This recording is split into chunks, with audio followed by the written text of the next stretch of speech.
Hello, my name is Kevin Shelton, and today we will be discussing the Inclusive Education Showcase.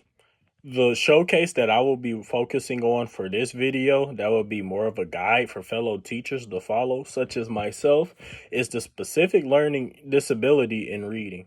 So, I'm sure you're sitting there wondering, what exactly is a specific learning disability in reading, and what are the characteristics of that? Well, do not be alarmed because I'm here to inform you. The specific learning disability in reading is a disorder that affects how the brain processes language that can result in an individual struggling with reading, writing, and spelling. It is also known as dyslexia. In the range of 5 to 15% of students in a school is diagnosed with dyslexia. The specific learning disability of reading can be passed down from another family member. Another cause of the disability is just your brain being structured and functioning differently than a normal person. So I'm sure you teachers are sitting there wondering, how exactly can you spot a student who has that disability in the classroom? Well, here's a couple signs for you. One sign can be if there's a student who just isn't willing at all to read out loud in front of the classroom.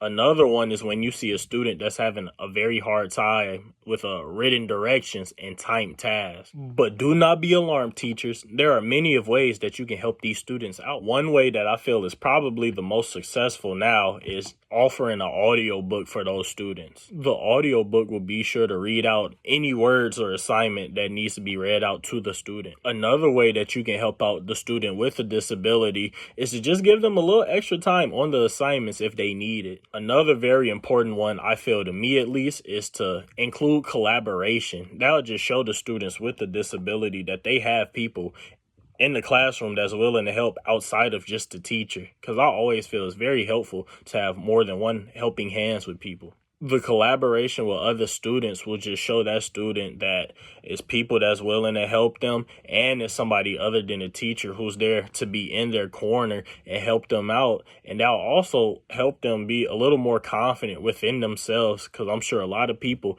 with the disorder, such as the reading one, leads to a lot of students not being very confident within themselves, and also probably not even wanting to collaborate in general with anybody. So let's give you guys a real life example. Let's say you have a student in your classroom. His name is Tariq St. Patrick. Tariq is very good in classroom discussions and all other verbal activities. But when it comes to classroom activities that involves reading out loud, he doesn't participate in that, but he's always participating and engaged in anything that's an oral conversation. You also see Mr. St. Patrick over there at his desk doing his classwork. He constantly looks a little confused while doing his work. And he is also always one of the last students to finish up his assignments. An example that I would do to help out Tariq a little more within the classroom is try to suit activities more suited to his strengths that will help him out a little more. Since the reading and writing activities can be a little more difficult for him, I will be sure to have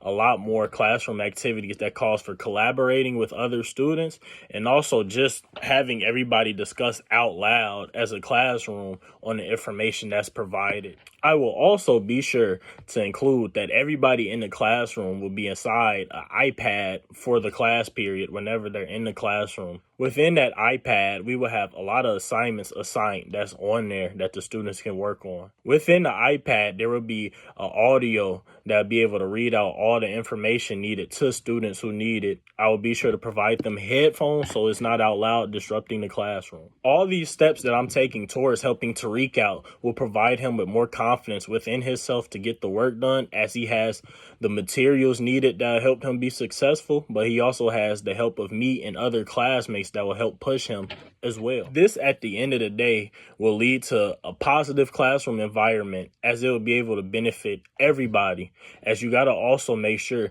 that you treat that student the same way as you would treat any other student. You still have to push the student with the disability to work as hard as they can. Just because they have the disability, that doesn't mean that you baby them a little bit. You teach everybody the same way, as for the most part, those kids don't want to be viewed as different anyways. So here's the video guide for all you future teachers that in the future will have to possibly deal with a student with a disability, such as the reading one, like dyslexia. I hope this video was very helpful to all my future teachers or current teachers.